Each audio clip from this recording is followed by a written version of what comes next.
Yeah hi hello అందరికి నమస్కారం. ఒక మంచి విషయాన్ని మనము ఒక గొప్ప విషయాన్ని ఒక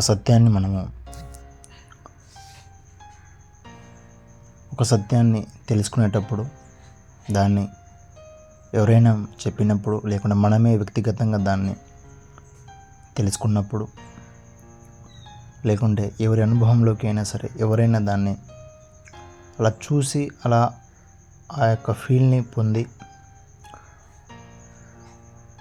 అక్కడి నుంచి ఏమైనా విషయాలు చెప్తే దాన్ని అందరం కూడా దాన్ని గమనించి దాన్ని కూడా మీరు కూడా పరిశీలించి అందులో ఉన్నటువంటి సత్యాన్ని ఎవరికి వారు అందులో ఉన్నటువంటి ట్రూని పరిశీలించి చూసి అలా కదలాలని ఆశిస్తూ ఇక్కడ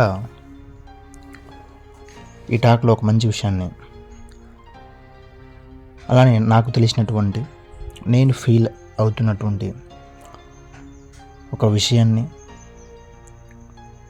ఒక సత్యాన్ని అవ్వచ్చు ఏదైతే ఉందో దాన్ని చూసి అక్కడి నుంచి చెబుతున్నాను.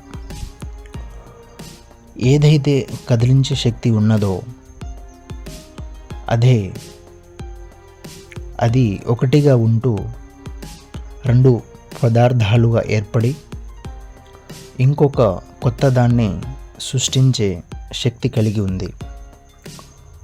మళ్ళీ ఇంకొకసారి ఏదైతే కదిలించే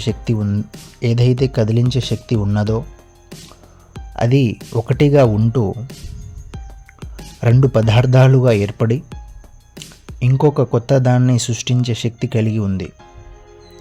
ఇక్కడ ఏదైతే కదిలించే శక్తి ఉన్నదో ఆ యొక్క శక్తి అనేది దేన్ని అనాలంటే ఇప్పుడు మీ యొక్క అంటే మనందరి ఈ భూమి మీద ఉన్నటువంటి అన్ని ప్రాణకోటిల దేహాలు అంటే ఆ దేహాలను కదిలించేటటువంటి ఆ దేహాల కదలికకు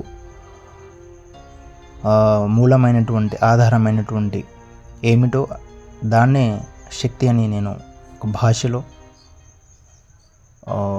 చెప్పడం ఇక్కడ జరుగుతుంది.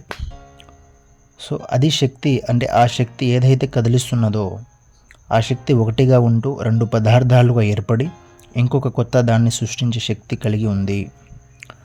అదే మేల్ ఫిమేల్ పాజిటివ్ నెగటివ్స్ అంటే శక్తి ఒకటే పదార్థాలు వేరు. అండ్ ఈ రెండిట్లోనూ ఉన్న క్వాలిటీ ఒకటే. చెప్పాం కదా, శక్తి యొక్క క్వాలిటీ మాత్రం ఒకటే కానీ రూపాలు వేరు. సో ఇది